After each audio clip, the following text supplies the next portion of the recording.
दोस्तों आज मैं आपको सिखाने वाला हूँ एसबीआई कैश डिपॉजिट स्लिप कैसे भरते हैं। अगर आप भी एसबीआई जमा पर्ची भरना चाहते हैं तो इस वीडियो को पूरा देखिएगा। सबसे पहले आपको इस तरह की जमा पर्ची आपको अपनी बैंक ब्रांच से प्राप्त करनी होगी। इसके बाद आप इसे कैसे भरेंगे आइए जानते हैं। तो दोस्तों सबसे पहले आपको जमा पर्ची को यानी कि कैश डिपॉजिट स्लिप प्राप्त करनी है। इसके बाद आपको इसे कैसे भरना है, तो सबसे पहले आपको अपनी बैंक ब्रांच का नाम, जो भी आपकी बैंक ब्रांच आपकी शाखा है उसका नाम आप यहाँ पे भरेंगे। चलिए यहाँ पे मैं फॉर एग्जांपल अपनी शाखा का नाम यहाँ पे भरता हूँ। जैसे कि मेरी बैंक ब्रांच है जयपुर, तो यहाँ पे मैं जयपुर भरूंगा। आपको अपनी ब्रांच का नाम यहाँ पे भरना है।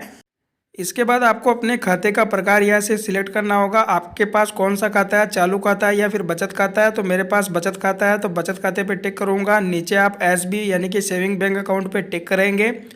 इसके बाद आपको डेट बननी होगी, जिस दिन आप इस स्लिप को भर के जमा करवाते हैं उस दिन की डेट आप यहाँ पे फिलअप करेंगे। फॉर एग्जांपल मैं यहाँ पे डेट भर देता हूँ, तो आपको अपने अकॉर्डिंग जिस दिन आप इस स्लिप को भरते हैं उस दिन की डेट आप यहाँ पे फिलअप करेंगे।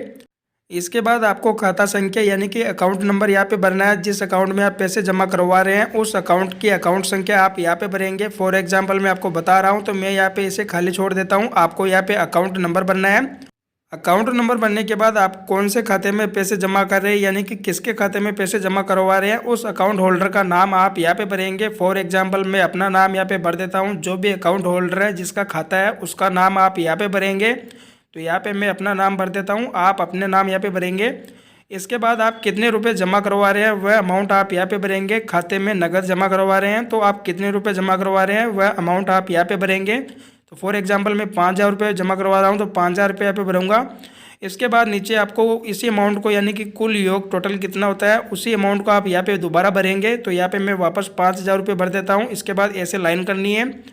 इसके बाद आपको नीचे इसी अमाउंट को शब्दों में लिखना होगा। जो पैसा आप जमा करवा रहे हैं उसको आप यहाँ पे शब्दों में भरेंगे। तो यहाँ पे मैं शब्दों में भी इसी अमाउंट को भर देता हूँ, 5,000 रुपये मात्र।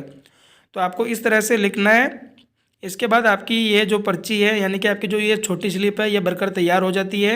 अब नीचे आप देख सकते हैं फॉर ऑफिस यूज़, इसे आपको खाली छोड़ना है, ये ऑफिस यूज के लिए है। तो आपकी ये छोटी स्लिप भर के तैयार हो जाती है।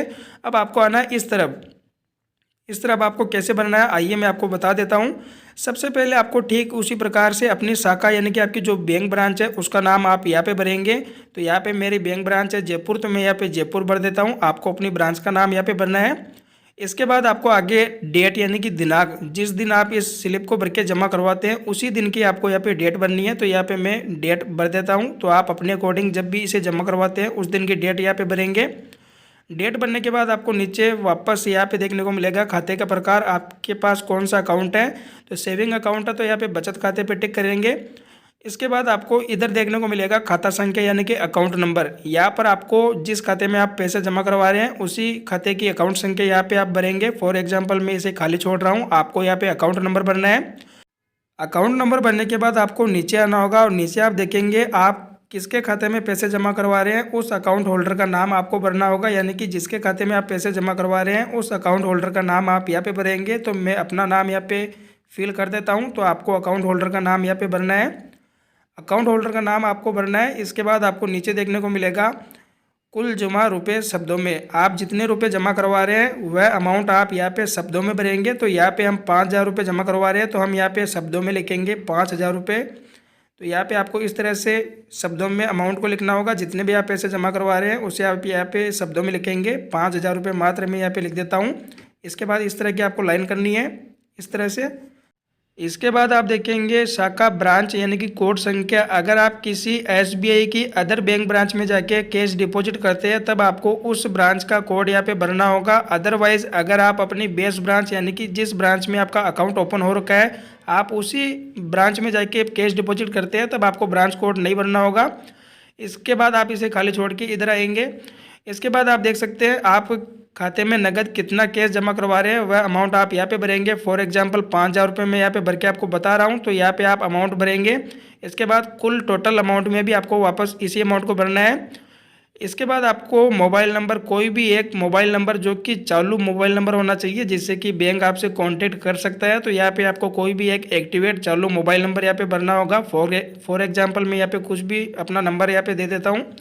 तो यहाँ पे मैं इसको खाली छोड़ रहा हूँ, आपको भर के ही बता रहा हूँ। इसके बाद आपको पैन कार्ड नंबर, अगर आप 50,000 रुपये से ज़्यादा की नकदी जमा करवाते हैं, यानी कि 50,000 रुपये से ज़्यादा आप कैश जमा करवा रहे हैं, तब आपको पैन कार्ड नंबर यहाँ पे भरना होगा। अगर आप 50,000 रुपये से कम रुपये जमा करवा रहे हैं तो आप इसे खाली छोड़ सकते हैं। इसके बाद आपको नीचे देखने को मिलेगा जमाकर्ता के हस्ताक्षर। जो पैसे जमा करवा रहे हैं उसके हस्ताक्षर आपको यहाँ पे करने हैं। तो यहाँ पे जमाकर्ता के सिग्नेचर यानी कि साइन हो जाएंगे। हस्ताक्षर करने के बाद आपकी इस तरफ की स्लिप है जो कि भर के तैयार हो जाती है। अब आपको दूसरी तरफ आना होगा।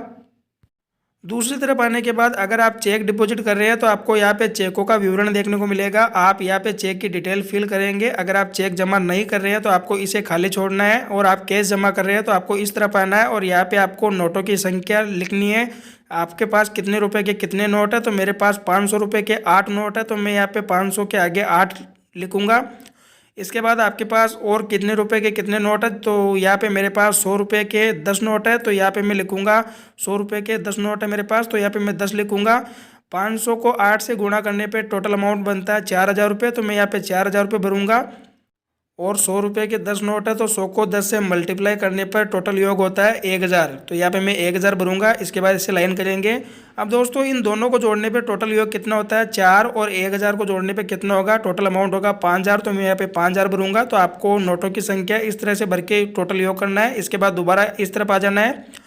तो दोस्तों यहाँ पे आप देख सकते हैं हमारी जो कैश डिपॉजिट स्लिप है ये भरकर तैयार हो चुकी है। इस तरह से आपको कैश डिपॉजिट स्लिप को भरना होता है। इसके बाद आपको इस स्लिप को कैश के साथ में कैश काउंटर पे जाके जमा करवा देना है, जिसके बाद आपका कैश डिपॉजिट हो जाएगा।